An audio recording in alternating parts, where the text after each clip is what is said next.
she said something because I don't know what Odie did to talking to Stacy. Like, if she was like, "Hey, do you like Matt?" or they were just in conversation, and she's like, "Oh, that guy's really cute." I don't know how it went down, but I'll let you know this: Odie's a real one. If she was like, "Oh yeah, Casey's really cool, I like him," Odie would be like, "Anderson, what?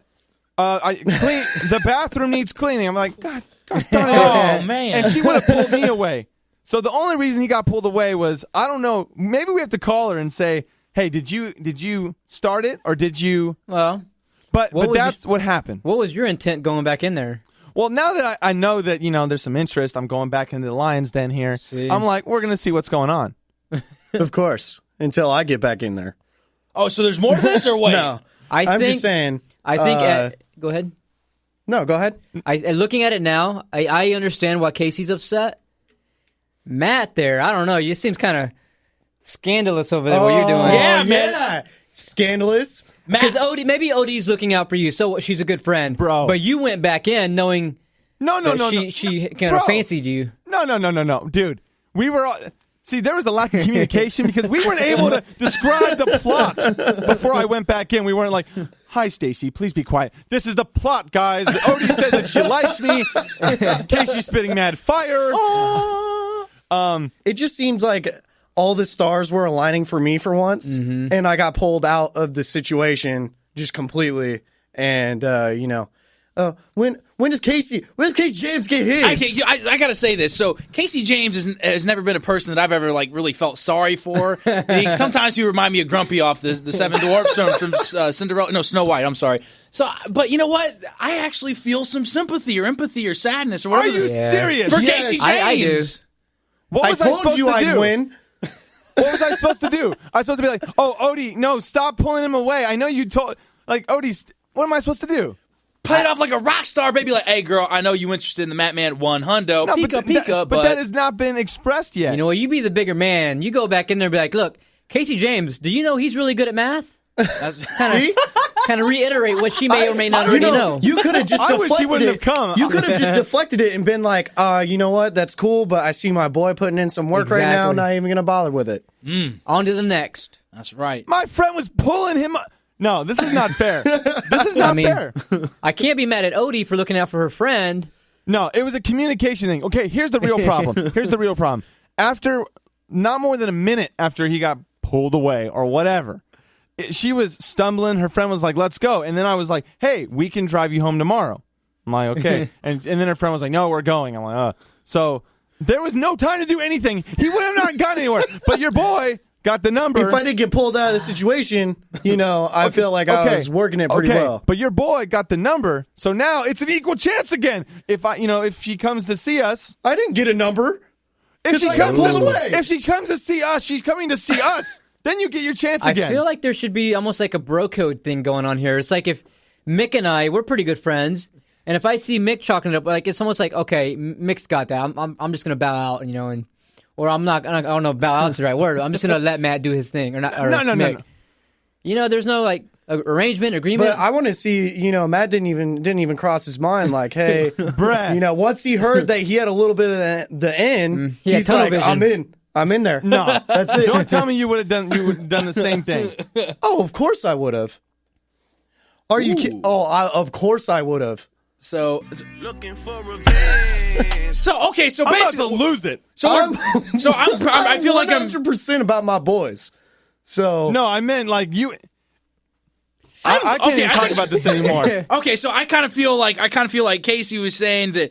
Casey, just to clarify the situation. Yes. So, had the tables been reversed, are you saying you would have backed off for Matt, or you would have pursued it anyways? I don't think I would have pursued it just at all. So you're following bro code, huh? You're following bro code. Yeah, I'm following bro code. And but you feel that Matt did not follow bro code. Seriously, if I would have thought that, I see you, how much you're pulling in the work, putting in the work, everything like that, I would totally have backed off. I'm that kind of guy, though. Would you have done that for Jean? No, that's not fair. Hey, look, this is an a-hole. It's someone that sees your boy putting in work, and then it's like, it gets in the conversation and takes the lead, and that would be unfair. My friend was pulling him away, trying to orchestrate this whole thing, And what am I supposed to do? Walk away as he's being pulled away and being like, Casey, come back. Odie, stop. Yeah. I talked to her for no, shut up.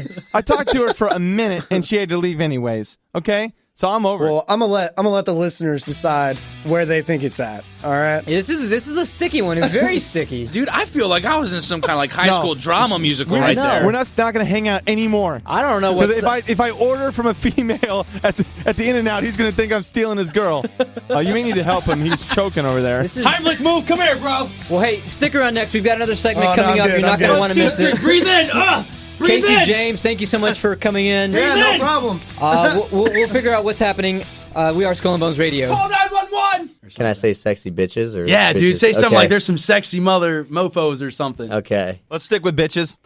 What's up? This is Sergio Gutierrez from the Clay Colton Band, guitar player in San Diego. You know, when I get lonely and I need a little loving and I need some sweet, sweet talk, I tune in to Skull and Bones Radio. Those guys rock.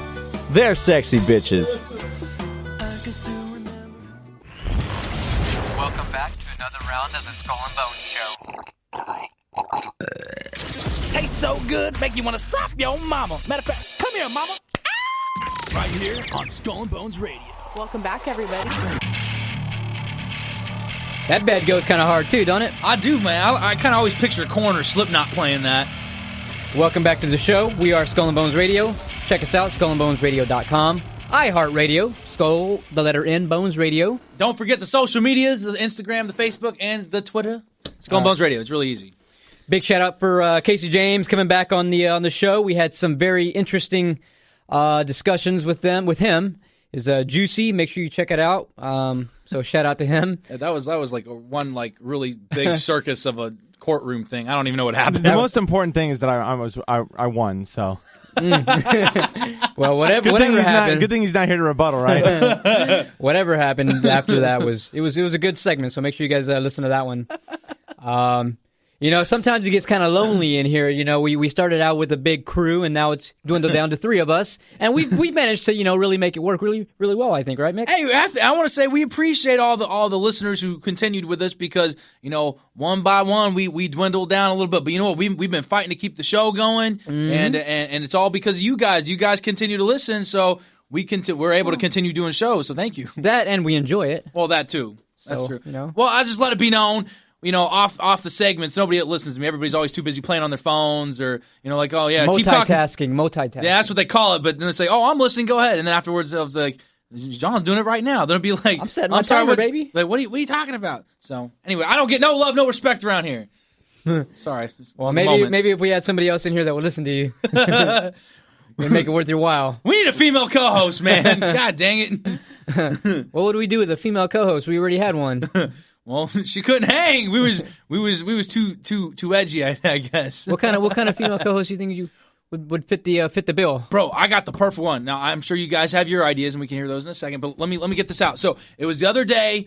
Matt Man, One Hundo, and Jean Perrion. I went to a Stevie Nicks concert. Don't judge me. Who did you did? Yeah, man. I had to go represent Skull and Bones, baby. You didn't want to invite us, or what? You didn't think we want to go? No, well, I was just there. It was more of a work thing. And you guys were busy anyways. Huh? Yeah, you guys were busy doing whatever you guys are doing. You guys don't pay attention to me when you guys are in the room, so why would you guys pay attention to me on the phone? You guys never even answer my text message. So anyways, getting back to the concert thing. So I went and saw Stevie Nicks, and I'm going to tie this all in. And so Stevie had these, what you call it, these songs that she was doing, right? And like after each song, she would like tell a story. Like back in 1977, back in my day, then when we recorded this song, this is kind of how it came about, so blah, blah. And the girl would talk probably about just as long or longer than the actual song itself, which was cool because it was it was a lot of story time to it, which was cool. It was like a different kind of concert. But anyways, and one point of it, she was talking about, she was like, yeah, I've been in San Diego for like the last month and a half kicking it out here. And I was like, wait, what? Don't you we're here locally. Yeah, dude, I was like, don't you like live in some like badass, condo or something like Santa Monica or like Beverly Hills or something, right? And so anyways, she was like, yeah, so she's like, I have a niece that lives here in San Diego and she had a baby, and so we spent the holidays down here with her and her baby. And I was like, oh man, that's cool. I didn't know she had a niece. And so she was going on and on about her niece, how her niece is a model and does this and that. And so I was like, oh, cool. So anyways, I looked her up. And what's her name? Nixie Nicks. So it's like Nixi and then Nicks, Nicks. Did I spell that right? So, anyways, whatever. I'm bad at spelling. But however, anyway, so I go on there and I find her. I was like, oh, this girl's legit. She does like fashion modeling and stuff like that. I think she was like a model or something for like Urban Outfitters or something. Well, I'm looking at her. She's definitely got that kind of emo, rockerish kind of She got the Skull and Bones look, don't she? artsy look to her. Skull and Bones? Yeah, I think she has a Skull and Bones look to her. Now, anyways, I know that she does cool stuff, man. She goes like premieres of movies, and I think she did like some Twilight stuff, or I think she's part of the movie or anything. I don't know what she did exactly, but I was like, you know what, dude? I think we should give her a shot. We should like give her a ring and be like, hey, you know, you're the niece of Stevie Nicks. That's pretty cool. And plus, you're also doing some other stuff. I think you've done some like movie premieres and all this other stuff, and you're a fashion model. Like, why not? Come be a part of Skull and Bones. I mean, you're already Nixie. Excuse me, Nixie. If you're listening, come try out for the show. Audition for us. Yeah, dude. Yeah, absolutely. I mean, that could be interesting. Yeah, I think It could. she'd bring like a different element. I don't know. She looks like she's definitely into the Skull and Bones rockish kind of. She kind of looks a cross Vibe. between like a biker chick and like a rocker.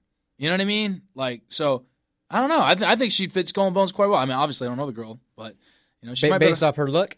Yeah, based off the look. Yeah, I'm all about judging books by their cover, baby. You know how I do it. So I mean, just based off off of how she looks and how she dresses and presents herself, I think she could, you know, I don't know, bring something to the Skull and Bones element. What do you guys think?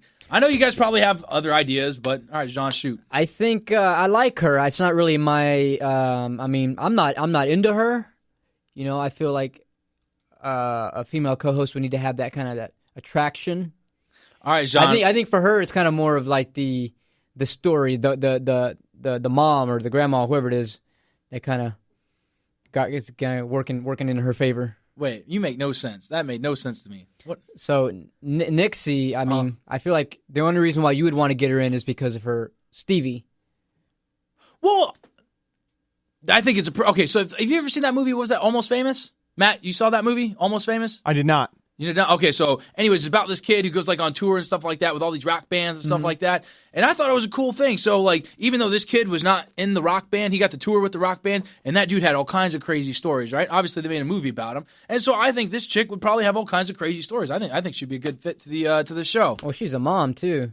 I don't know. That might change some things, but I don't know, Matt. What do you think? Where do you stand on this idea of?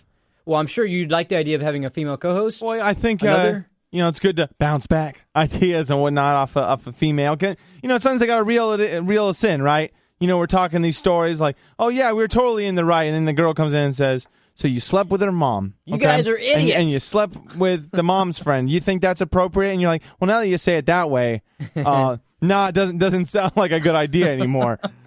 So I don't know. I don't know about this this character. I would hope it would work, but I think we need someone from the hood. So you're proposing someone from the hood, then? Someone from the hood. Okay, like give me an example. Like, what are you talking about? Like Ashley Shirley, and no, I'm kidding. I don't even know who that is. Our old co-host.